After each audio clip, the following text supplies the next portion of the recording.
What's up guys, we are back for another Mythic Legions Advent of Decay review. Big surprise there, I know. Today we're taking a look at Gwendolynne Heavensbrand. This is one of the figures that I've been getting a lot of requests for, so time to take a look at her. She's also one of kind of the hallmark characters of this particular line. She's one of the big names, so to speak, so definitely a interesting figure to take a look at. We've got her there in the standard packaging. You can see her in this big window. We do have, of course, a bio for her on the side, and then the back has that same artwork we've seen thus far. So let's pull her out and take a look. And here she is out of the packaging, our Gwendolynne Heavensbrand figure. This is a figure that, like a lot of the others, has a very, very striking paint scheme. She's kind of one of the more quote-unquote flagship type of characters, just based on who she is in the mythos that has been created for the line. You know, her brother is one of the older figures in the original Kickstarter, I think, roundabouts then. So she does have a little history, which is kind of cool. I don't have him, unfortunately, but that's neither here nor there. We're going to take a look, of course, at articulation, see how she moves around real quick. And as you might expect, she's got pretty much all the same articulation everybody else has. I'm going to mention up front, though, of course, I do have the pauldrons on this figure. This is one where I kind of want to showcase her with them on ahead of time because I think they are integral to her character, just because she's a knight and they just add another level to her. So keep that in mind. They do, like with every other figure, they do hinder articulation in some fashion. So the head can swivel. She can look down and up. This helmet has this big coif on it, the big feathers that come off the back. It is articulated. You can actually take it off if you want, but it does hinder articulation. It's going to get in the way. I mean, it hits her back right away, so there's really no way to get around that, and it's going to hit her shoulders and things like that. So just keep that in mind. You'll have to play with it to get it where you want. Her face guard is articulated, so you can swivel it. The arms go out. They swivel all the way around. Of course, they're going to hit those shoulder pads, the pauldrons, depending on how you swivel them. We've got rotation at the elbow with a single joint, so you get about 90. We've got rotation at the gauntlet, rotation at the wrist, and then, of course, hinges. We have got an upper diaphragm swivel, so she has a little bit of bob up and down and then side to side and rotation. She's got a waist twist. Legs can go out all the way. We have got kick forward, kick back. You've got a thigh cut. We've got a single jointed knee. We have got rotation. And of course, we have got rotation, rocker, and a hinge down there at those ankles. So she has, you know, like I said, she has everything every other figure has. It's just one of those situations where she has an extra bit of something at her head, so it's going to hinder her articulation slightly. Now, articulation aside, because I'm sure that's not exactly why you're here, the sculpt and the paint are clearly the big draws for this figure. Mostly the paint for me, because we've seen a lot of this before. Delphina of Etheros, for example, that figure that we've looked at not too long ago, shares a lot of the same parts. Very, very similar, from the legs to the girdle to some of the torso area, the arms. Pauldrons are different. She doesn't have the same exact torso, but a lot of it's the same. So there's a ton of part reuse here, but that's okay. I think the big thing that we've got here is this color scheme, this gold and metallic purple with silver piping. Absolutely does it for me. I'm very much a fan of this color scheme, and it works really, really well on this particular figure. I love everything about how they've painted the inlay on this. So the inlay is basically where most of the sculpted detail is.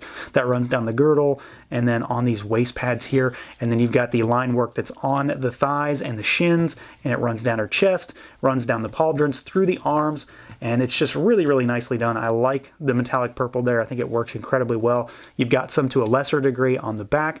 You've got the exposed chainmail, and it just works. That's really all there is to it. It just works.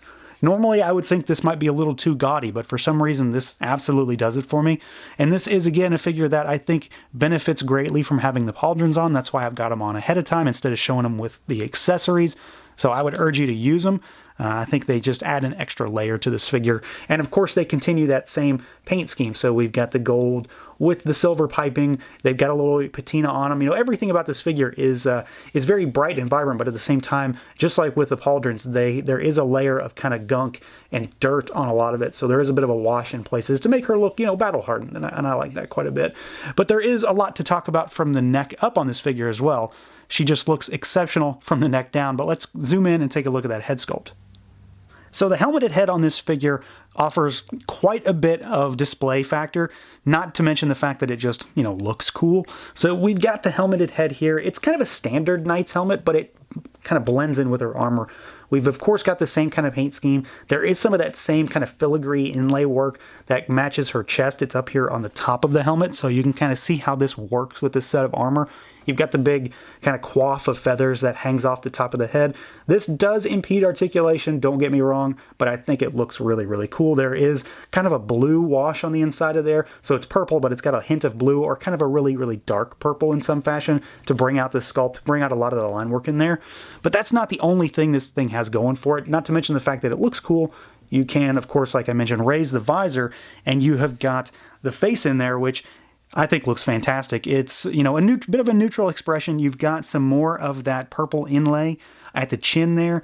You've got the painted lips, painted eyes, and it's just nice. The whole face is painted just like every other face. You know, it's fully painted face over top of that just, you know, flesh tone plastic. But I think that she looks exceptionally nice this way. I kind of figure that I'm always going to display her with the mask down because she just looks really imposing and cool. But I love the option of doing this without swapping out for a fully unhelmeted head, even though we do have one of those as well.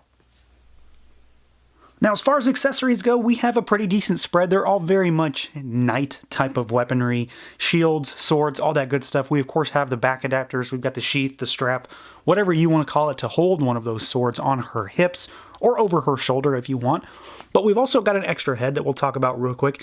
And of course, we do have the pauldrons, which I've already mentioned because for this figure, I've put them on ahead of time just because I think they do, like I mentioned, I think they kind of add an extra bit of oomph to this one. You know, she kind of needs them to round out her knight's look, I think. So we've got them on here still. And this is the same head that we saw with Delphina.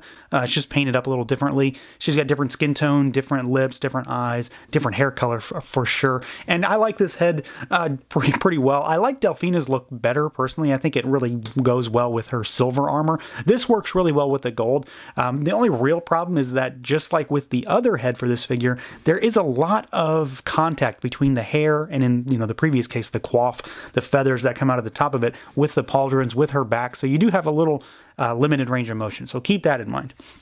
As far as actual accessories, stuff she holds, we've got her shield, which is done up with a nice gold paint and silver trim. The only real thing I have a problem with on this is that I've got a fingerprint in my paint. It might be hard to see. It's up here in this corner right here. There is probably like a thumbprint right on there, and it came like that right out of the package, so it happened at the factory, I would imagine.